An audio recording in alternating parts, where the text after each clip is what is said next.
stormy seas and lost souls. Who is it? She's dreamt of this before. It's coming. What is it? What is it? Is it? They say dreams are visions of our memories, thoughts and fears, as seen by our inner eye.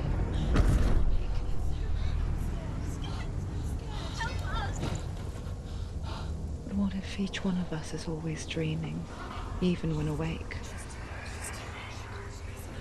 And we only see what our inner eye creates for us. Is this what hell is? A world shaped by Senua's nightmares. Maybe that's why people fear seeing the world through her eyes. Yes, she's scared. Because if you believe that Senua's reality is twisted, you must accept that yours might be too.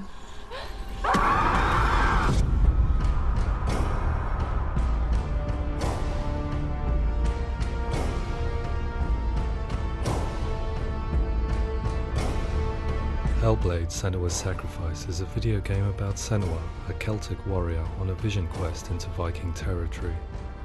But what sets our hero Senua apart is that she suffers from severe psychotic mental illness. He knows she's getting closer. He can feel her coming closer. She's getting closer. They're watching. The original idea for Hellblade was to create a classic hero's journey, a journey of suffering, but one where the fantasy world is not another planet or alternate universe, but a world that is constructed in Senua's mind. But to do so would mean putting psychotic mental illness at the center of the experience, a subject that is still considered taboo, and a challenge that was both terrifying and exciting in equal measure. In Hellblade, the starting point was a newly discovered Celtic goddess called Senua in Ashwell, Hertfordshire. When first discovered, her name was thought to be Senua, a name which I liked and kept. I wondered if Senua might have been a Celtic warrior like Boudica who stood up to the Romans. While the Romans had conquered all of Europe, there was a group of Celts up in the furthest reaches of the Roman Empire that could not be conquered, the Picts. And so the Romans built a wall, called Hadrian's Wall, that spans across Britain from sea to sea to keep the Pictish barbarians at bay. The Picts were known for their war paint, painted on with woad, and their matted hair clumped with lime. And so Senua would be a barbarian Pict in this image. What's your name? Senua. I haven't seen you before. I don't leave home much. Oh, Zenua's daughter. I have to go. Wait. Orkney is off the coast of Scotland and was inhabited by the Picts, steeped in history and mystery, and so I made Orkney Senua's home and set the stage for a crisis. In the late 8th century, the first Vikings landed on the Orkney Islands. The population of the Picts crashed thereafter, replaced by the Norsemen of the 9th century. Were they wiped out? We don't know for sure, but it would seem likely given the reputation of the Vikings. The Northmen's brutality is legendary. High-ranking leaders and chieftains of the tribes they conquered were often offered as sacrifice to their gods. The most brutal of these sacrifices was known as the Blood Eagle. I imagine Senua as a young female warrior who returns home from exile to find her partner, Dillion, brutally sacrificed to a Norse god by these hellish warriors from a faraway land. I imagine the horror of this moment and how it would have dragged her deep into mental torment.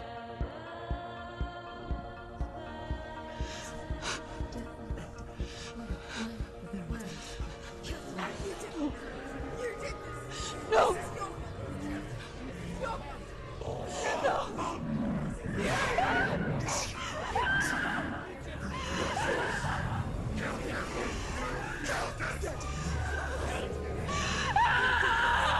I came to learn that the Celts had a sophisticated and nuanced perspective on the nature of mental disorder.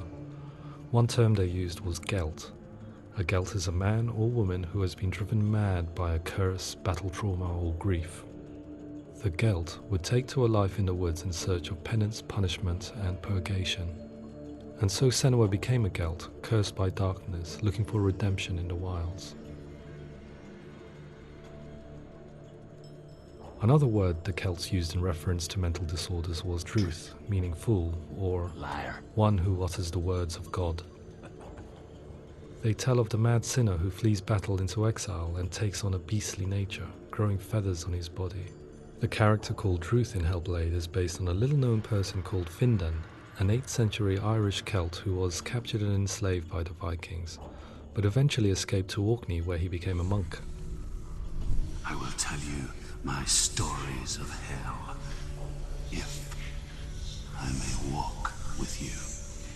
Upon meeting Senua, it would be his stories that fuel her quest deep into their world of gods. The Northmen say the world will come to an end.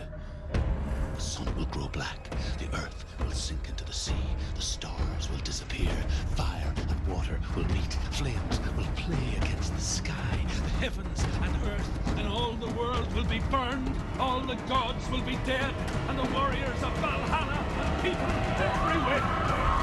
Senua, prepare yourself for Ragnarok, for it is nigh. So the stage was set for a new adventure, a journey into the Norse underworld called Hell, a vision quest fueled by madness and myth, a fantasy that was created by Senua's own mind, and one that we would experience through her eyes. This is your mission. This is your quest. There is nothing else left. To make a game about a warrior with psychotic mental illness as its central theme was fraught with danger. Mental illness, such as psychosis, is still taboo and rarely acknowledged in a century of cinema, never mind the new medium of games.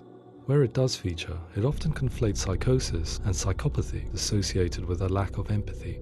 It is unfortunate that these two words sound so similar that they are used interchangeably in media.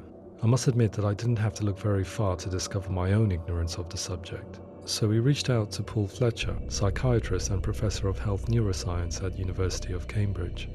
Psychosis is a descriptive term, and it refers to having a loss of contact with objective reality. So it's characterized by two main sets of symptoms. One of them is hallucinations, where somebody experiences perceptions when there is no actual objective thing out there to perceive. You're already dead. Who are you? And the other is delusions, where somebody comes to very often bizarre, unpleasant, frightening beliefs when there's no good evidence in favour of them. There's no doubt about it. The source of the darkness is in Helheim. And the goddess Hela holds his soul there.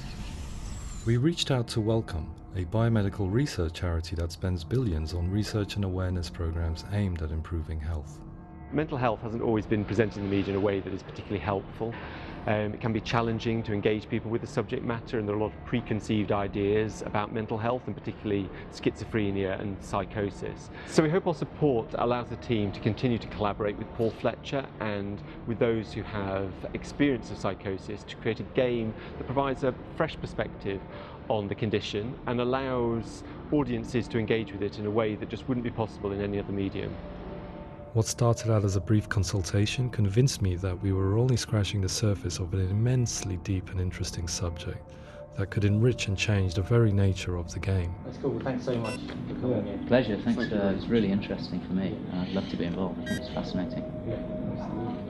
Absolutely. Our understanding of psychosis is still very much a mystery, and ways of treating it are still primitive compared to physical illness. After all, it is easy to see the pain and suffering caused by physical diseases or physical trauma. It is not so easy to see the mental suffering and trauma of severe mental illness. But what if we could find a way to see it? Games are capable of drawing you in for hours on end, playing the role of a character who is different from you, experiencing their perspective, and actively involving you in a world that functions with a different set of rules. That voice is not a kind voice. That voice calls you to your death. It's an evil voice. If we were to represent Senua's psychosis, we would have to simulate voice hearing, a common attribute. But how can we simulate something we have no first-hand experience of? Professor Charles Fernyhough, a leading expert in voice hearing from Durham University, offered his help. Hearing voices is an experience that is usually associated with severe mental illness, and crucially we know that hearing voices is a part of ordinary life for many people who don't meet the criteria for mental illness. Yeah. Oh, that's not him in real life. We know voices vary according to where they appear in space. Voices can appear far away in the distance, they can appear right there in your ear, they can seem to be coming from inside your head. Based on the information Professor Fernie Ho provided, I put together a sound brief and invited some actors to the studio. We recorded the actors using a binaural microphone, which records the 3D spatial position of sound, replicating the way sound is heard by human ears. It gives you an incredible sense that the person you are listening to is right there beside you. Can't see how she's going.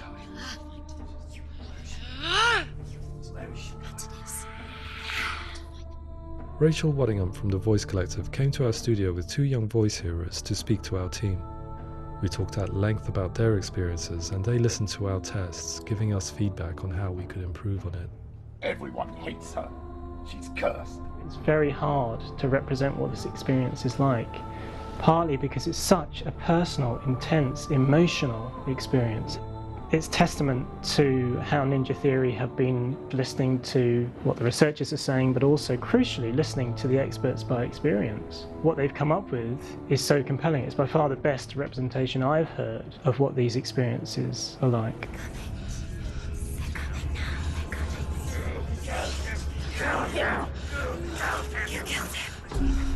Other common attributes of psychosis are visions and flashbacks. We met with Recovery College East, who work with and care for people recovering from severe mental disorders. A group of service users gave us their first-hand account of what they experience.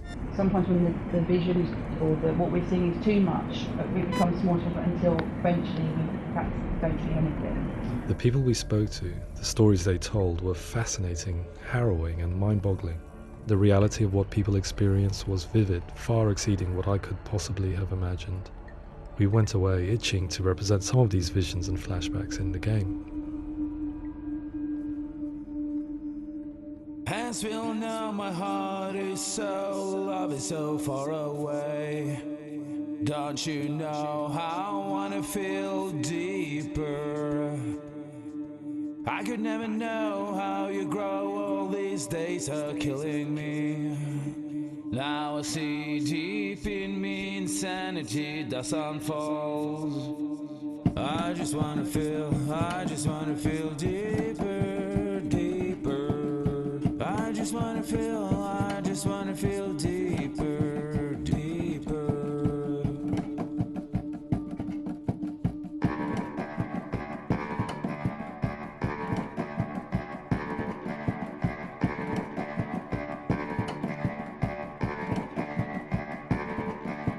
As we all know, my heart is so, love is so far away. Don't you know how I wanna feel deeper? I could never know how you grow, all these days are killing me. Feel like this, read like this, I just wanna live, that's all. I just wanna feel deeper, deeper. I just wanna feel deeper, deeper.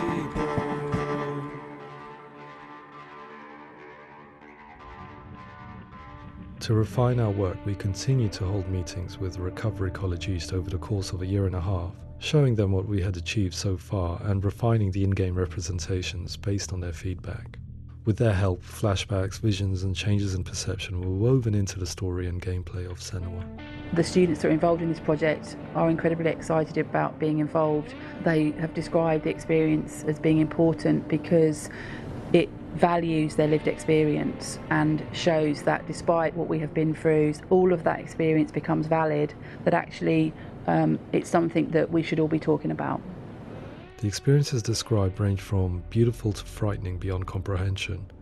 I heard of a girl who has to live with an angry voice screaming at her, slamming on her doors and walls 24 hours a day. I met someone who would often see hanging corpses in a room, so real that she would sometimes try to rescue them. The panic and fear that comes with such visions is entirely understandable, and it can be a living horror for some. Worthless, weak, pathetic. Go on, feel sorry for yourself, because there is no one left to do that for you. I was urged by one fellow that we should not shy away from showing this horror, and so I was perpetually torn in making Hellblade. Had we gone too far with our representations or not far enough? broken and lost. Just like your soul. Come on.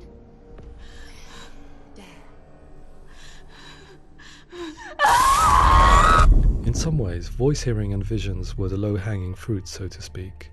There's another aspect of psychosis that is much harder to explain, but one that I think video games are uniquely able to represent, which are often called delusions. People begin to see patterns in the world. They begin to link things that most people wouldn't link. Most of the things that we might think would be coincidence or, not worth commenting on. Nevertheless, that might have a particular salience or importance for them. One individual described how everyday words, sounds, colours and objects were steeped in meaning to him, forming a strange and sinister puzzle that he was determined to solve but could not quite get to the bottom of. It's not just brain dysfunction. It's not like the system shut down. It's actually an incredibly creative process. The person creates a world populated with voices and phantasms and terrors, and they're completely immersed in it. They believe in it. We often invite people into the studio to play the game. In one of our playtests, they played through much of the game, making associations between runes, secret messages, and the threat of darkness that stalked them. There are many things that happen in the world of Hellblade that make perfect sense within the context of Senua's mind. The dark rot that's killing her slowly from within, the secret runes of the gods that block her path to Helheim, and strange associations that exist in the game to confuse you. To complete Senua's quest, you have to internalize and accept the logic and meaning behind these things to progress. Afterwards, they said that they didn't see much evidence of mental illness in the game. People with delusions of all sorts would argue the same thing, that they are not aware of their experience being abnormal in any way. I need this sword. It's important. Representing perception changes and thinking patterns within Hellblade gives us a set of symptoms common in psychosis.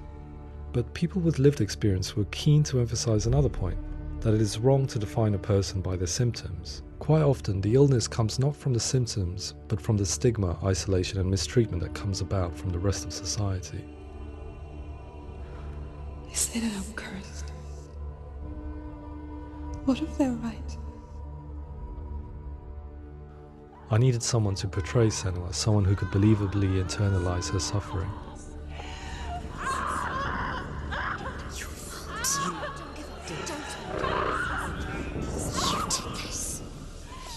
Melina Jurgens, our video editor, had been a stand-in for Senua over a few months while we perfected our motion capture techniques. Without realizing it, she had already auditioned for the role, and I knew her well enough to know that I didn't have to teach her to act, but to relive her own internal pain. As often is the case, those who have suffered mental anguish are never far from us.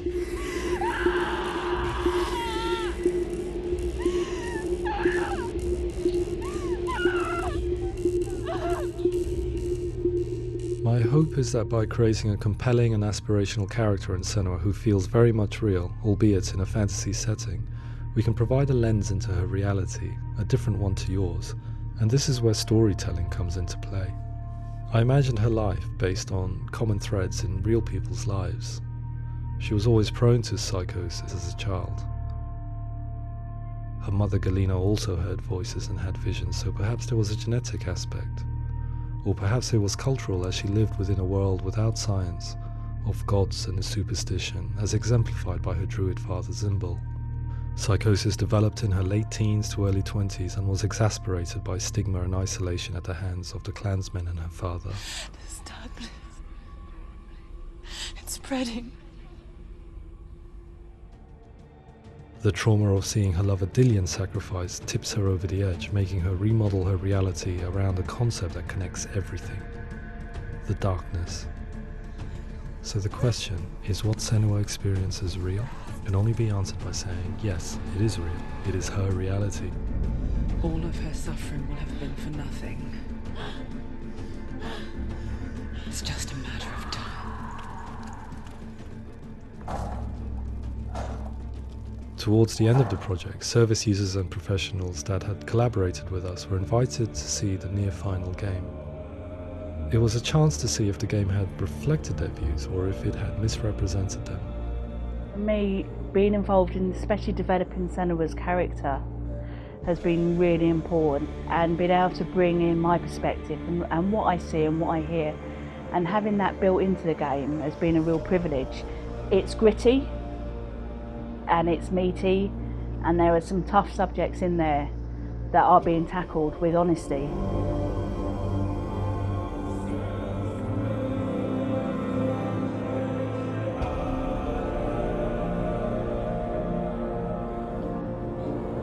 I was blown away by it today, absolutely blown away. It was just fantastic to get the opportunity to use our lived experience in a very creative way. There's nothing tokenistic about the work we've put in. It feels like we've been listened to, things have been taken on board, and I think there was a lot of realism in the game itself, and it feels very authentic.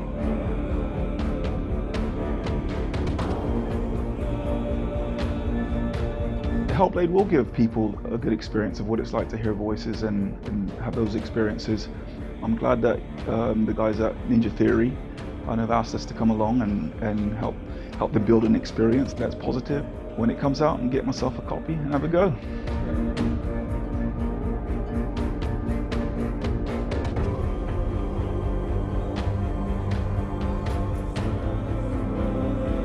I think all the way through I was really inspired by how the conversations have translated into the game in a way that I think I didn't imagine was possible. So wonderful, really wonderful.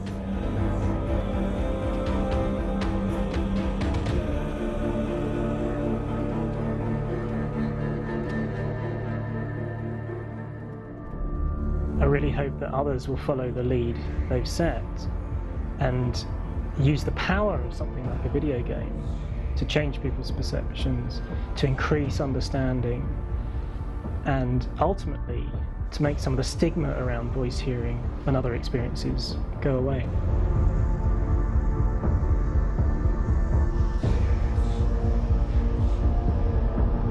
For me, it was really exciting to see something that I explore scientifically being represented so beautifully in a character who's trying to penetrate the mysteries of the environment in which they've been placed, with all of this strange uncertainty and noise and conflicting information that they're getting.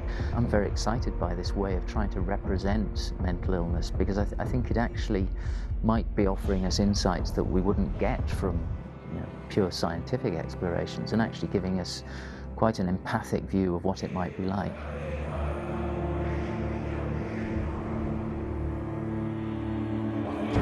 Mental illness has been with us for as long as we have been on this planet, but why? Why hasn't evolution stamped out this weakness from within our gene pool? I often pondered this question until I realized that the question had an inbuilt flaw. It assumes that being and thinking differently is a weakness. The only reason we have computers, spacecraft, medicine, poetry, art, and yes, even video games is because individuals are able to simulate new abstract realities in their minds and share them with the rest of us. We need people to be willing to see differently in order for us to progress and survive as society. And we need to be open to these new ways of seeing. And it is this spirit that motivated me to create Senua's story and share it with you.